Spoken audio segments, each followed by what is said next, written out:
अस्सलाम वालेकुम गाइस, क्या हाल है आपके। आई होप आप सब ठीक होंगे। और आज हम यूएस हिस्ट्री का एक और लेक्चर कवर करेंगे और उसमें क्या हम पढ़ने जा रहे हैं। और वो टॉपिक है causes of US revolution. US revolution के काजेज़ क्या थे और यूएस के रेवोल्यूशन क्यों आया, ये आज हम इसके अंदर पढ़ेंगे और ये बहुत इंपॉर्टेंट टॉपिक है। अगर आपने मेरे चैनल को सब्सक्राइब नहीं किया तो मेरे चैनल को सब्सक्राइब कर दें। यूएस हिस्ट्री, क्रिमिनोलॉजी और बाकी पब्लिक ऐड वगैरह के नोट्स आपको अगर चाहिए तो।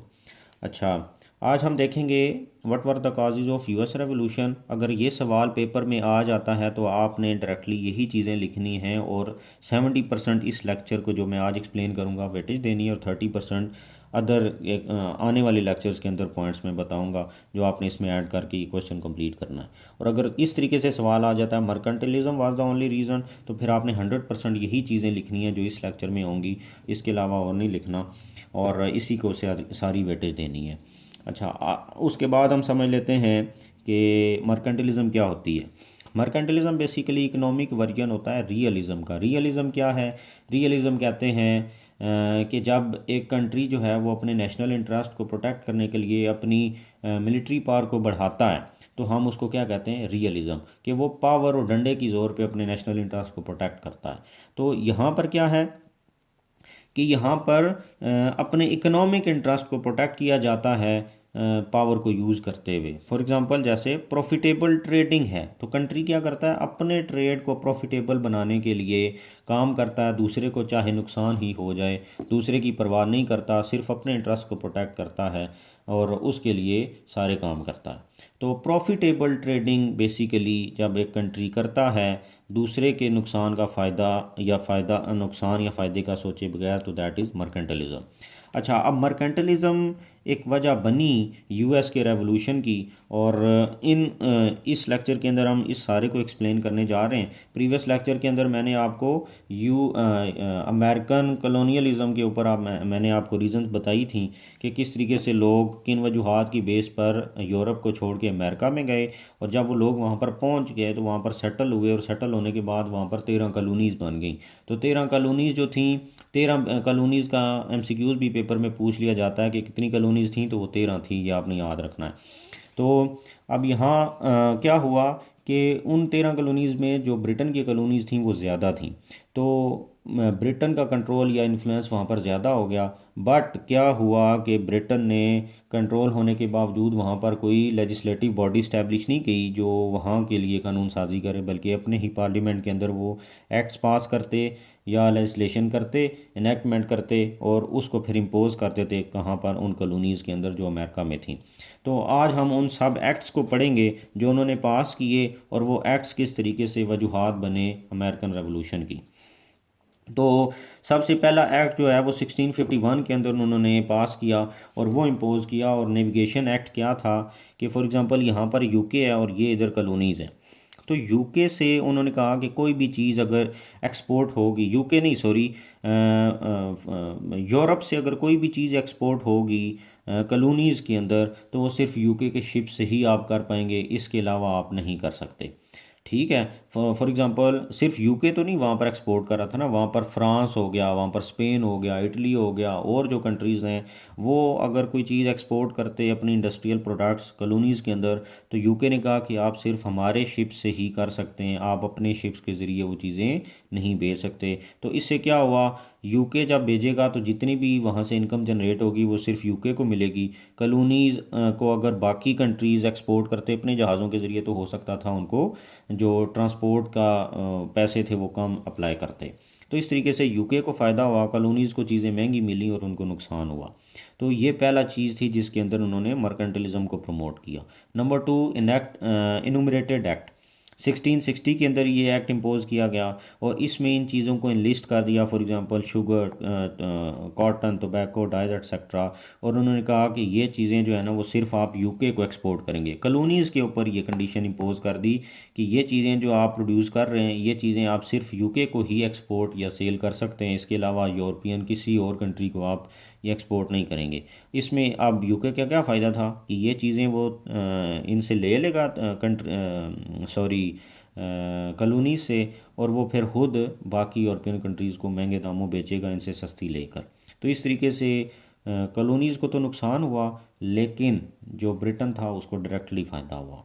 फिर नंबर 3 पे स्टेपल एक्ट पास किया 1663 के अंदर, और इसमें क्या हुआ, स्टेपल एक्ट में एक और कंडीशन लगाई। स्टेपल एक्ट में उन्होंने कहा कि जैसे जो बाकी कंट्रीज़ थे ना यूरोप के, जैसे फ्रांस हो गया, स्पेन हो गया, उन्होंने कहा कि अगर आप लोग कोई चीज़ एक्सपोर्ट करेंगे कॉलोनीज़ के अंदर, तो आप अपने शिप्स पहले लाएंगे यूके की पोर्ट पे, वहाँ पे सारी चीज़ों को रीड्यूटी किया जाएगा, कस्टम क्लियरेंस की जाएगी, चेकिंग की जाएगी हर चीज़ की, उसके बाद आप कॉलोनीज़ के अंदर अपने शिप्स को भेज सकते हैं। तो अब क्या हुआ, जब यहाँ पर सारी चीज़ें यूके की पोर्ट पे आएंगी, एक तो एक्स्ट्रा टाइम लग जाएगा, फिर उसको रीड्यूटी किया जाएगा, मतलब मज़ीद टैक्स लगाया जाएगा, कस्टम पे की जाएगी, तो उससे क्या होगा, चीज़ें मज़ीद महंगी हो जाएंगी। जब महंगी हो जाएंगी तो वो सारा टैक्स कौन लेगा, यूके लेगा, और महंगी चीज़ें कौन ख़रीदेगा, कॉलोनीज़। तो इनको भी नुकसान हुआ जो बाकी कंट्रीज़ थे, और कॉलोनीज़ को हुआ ही हुआ। तो इसमें देखें ना, सिर्फ प्रॉफिटेबल ट्रेडिंग के लिए, प्रॉफिट अपने हासिल करने के लिए इन्होंने इनको भी नुकसान दिया, इनको भी नुकसान दिया, जो कि फिर आने वाले वक्त में वजह बन गई यूएस रेवोल्यूशन की।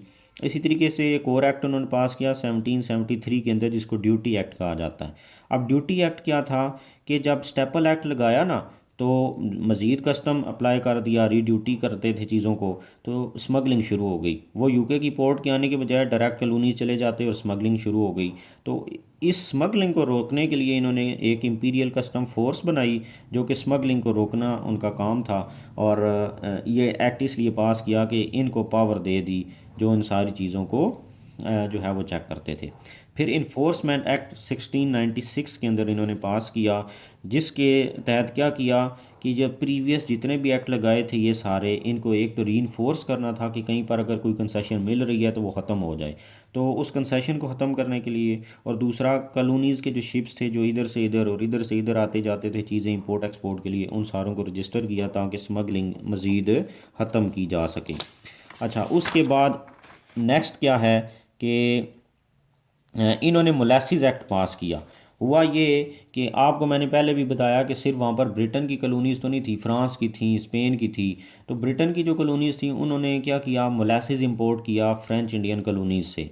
जब वहाँ से उन्होंने इम्पोज किया ना मोलेसिस, तो उनको उन्होंने कन्वर्ट कर लिया किसके अंदर, शुगर के अंदर, और फिर शुगर एक्सपोर्ट करना शुरू कर दी यूरोप के अंदर। ये बात ब्रिटेन को बिल्कुल भी अच्छी नहीं लगी, और उन्होंने मोलेसिस एक्ट 1733 के अंदर पास किया, और उन्होंने पाबंदी लगा दी, बैन कर दी शुगर एक्सपोर्ट कॉलोनीज़ की। उन्होंने कहा कि आप शुगर किसी भी सूरत एक्सपोर्ट नहीं कर सकते किसी और कंट्री को। तो अब इससे क्या हुआ, डायरेक्टली नुकसान हुआ कॉलोनीज़ को, क्योंकि अगर वो शुगर एक्सपोर्ट करना शुरू कर देते तो उससे उनकी मज़ीद इंडस्ट्री जो थी वो मज़ीद प्रमोट होती, डेवलप होती, और इंडस्ट्रियल ग्रोथ जब शुरू हो जाती तो फिर उनकी प्रोस्पेरिटी और सारी चीज़ें आ जाती। तो उन्होंने उनकी पाबंदी लगा के इंडस्ट्रियल जो डेवलपमेंट थी उसको इम्पेड किया। और वो क्या हुआ, क्योंकि जब वो खुद शुगर बनाकर एक्सपोर्ट नहीं करेंगे तो उससे क्या होगा, सारी की सारी शुगर ये लोग ले लेंगे उनसे सस्ती, ब्रिटेन वाले, और वो फिर खुद महंगी बेचेंगे। तो इस तरह अपना फ़ायदा किया और उनका नुकसान कर दिया। इसी तरीके से 7 शुगर एक्ट फिर 1764 के अंदर उन्होंने पास किया। उन्होंने कहा कि ये जो चीज़ें हैं ना, फॉर एग्जांपल शुगर होगी, सिल्क हो गया, फाइबर, कॉटन, ये सारी लग्जरी प्रोडक्ट्स हैं। तो लग्जरी प्रोडक्ट्स डिक्लेयर करके ना इनके ऊपर डबल टैक्सेशन कर दी, शुगर स्पेशली शुगर जो थी इसको। तो जब डबल टैक्सेशन की, उन्होंने कहा आप इसको इंपोर्ट करें, एक्सपोर्ट करें, इसके ऊपर डबल टैक्सेशन होगी। वो डबल टैक्सेशन के पैसे सारे ब्रिटेन ले जाता, और इनके ऊपर इनके लिए मज़ीद प्रॉब्लम खड़ी कर दी। अगर ये इंपोर्ट करेंगे तो तब भी डबल टैक्स पे करें, एक्सपोर्ट करें तो तब भी, तो इनके लिए मज़ीद इकोनॉमिक प्रॉब्लम क्रिएट किया। फिर करेंसी एक्ट क्या था, कॉलोनीज़ ने क्या किया, अपनी करेंसी डेवलप करने की कोशिश की। उन्होंने करेंसी एक्ट लगा कर इनकी करेंसी बैन कर दी। उन्होंने कहा कि सिर्फ ब्रिटेन की करेंसी को यूज़ करो ताकि उसकी डिमांड बढ़े और उसकी वैल्यू बढ़े। क्वार्टरिंग एक्ट 1765 के अंदर इन्होंने पास किया, और वो क्या था कि वो फोर्सेस जो ब्रिटेन ने डिप्लॉय की हुई थी कॉलोनीज़ के अंदर, तो उनको ज़ाहिर है फिर रहने के लिए रात को बैरक्स प्रोवाइड करनी पड़ती थी। तो जहाँ पर तो बैरक्स थी वहाँ पर ठीक था, जहाँ पर बैरक्स नहीं थी वहाँ पर कॉलोनीज़ वालों को फोर्स किया गया कि आप अपने घरों के अंदर इनको लिविंग प्लेस प्रोवाइड करें ताकि रात को रह सकें। अब ये वही फोर्सेस थी जो दिन को कॉलोनीज़ वालों को मारते थे अगर वो कोई बात ना माने, और रात को फिर उन्हीं को फोर्स किया जाता था कि आप इनको सोने के लिए जगह दें। और ये 1765 में क्वार्टरिंग एक्ट के ज़रिए ये चीज़ इम्पोज कर दी। फिर स्टैम्प एक्ट जो 1765 के अंदर पास किया गया, इससे क्या हुआ कि प्रिंटेड पेपर कोई भी होगा तो उसके ऊपर टैक्स अप्लाई कर दिया, चाहे वो कोई लीगल डॉक्यूमेंट्स हैं, वो कोई पेपर है, कोई न्यूज़पेपर है, कोई बुक है, जो भी है तो उसके ऊपर क्या होगा, टैक्स होगा। तो इतना ज़्यादा इसे टैक्स जनरेट कर लिया कि टोटल जो वो जनरेट करते थे ना वहाँ से रेवेन्यू, उसका 1/3 हिस्सा यहाँ से जनरेट कर लिया। तो इसको कॉलोनीज़ वाले जो थे उन्होंने टोटली रिजेक्ट कर दिया। उन्होंने कहा ये तो डेथ स्टैंप है, डेथ स्टैंप है, फैटल स्टैंप है, हम इसको नहीं मानते। उन्होंने कहा नो टैक्सेशन विदाउट रिप्रेजेंटेशन। उन्होंने कहा कि आप अपनी मर्ज़ी से ही वहाँ पर अपनी पार्लियामेंट के अंदर एक्ट्स पास करते हो और हमारे ऊपर इम्पोज कर देते हो। अब हम उस वक्त अब कोई टैक्सेशन या कोई एक्ट नहीं मानेंगे जब तक आप हमें रिप्रेजेंटेशन नहीं दोगे अपनी पार्लियामेंट के अंदर। तो ये बेसिकली एक्ट्स थे, ये लॉज थे जो कि यूएस रेवोल्यूशन का वजह बने, और जिसकी वजह से लोग तंग आकर उन्होंने रेवोल्यूशन का जो है वो पीछे गए, और उन्होंने बेसिकली ब्रिटेन के अगेंस्ट उन्होंने प्रोटेस्ट किए। और सन्स ऑफ लिबर्टी इस एक्ट के इम्पोज करने के ऊपर एक ग्रुप बना जो पेट्रियोट्स थे अमेरिकन, और उन्होंने प्रोटेस्ट किया और डिफरेंट काम किए लोगों के लिए। तो आई होप आपको समझ आ गई होगी, और आने वाले लेक्चर्स के अंदर हम एक नया टॉपिक पढ़ेंगे। और अगर आपको समझना है बाकी पब्लिक ऐड के और बाकी सारे क्रिमिनोलॉजी के और हिस्ट्री, यूएस हिस्ट्री के बाकी लेक्चर भी पढ़ने हैं, करंट अफेयर्स पढ़ने हैं, तो आप मेरे चैनल को सब्सक्राइब कर दें। Thank you.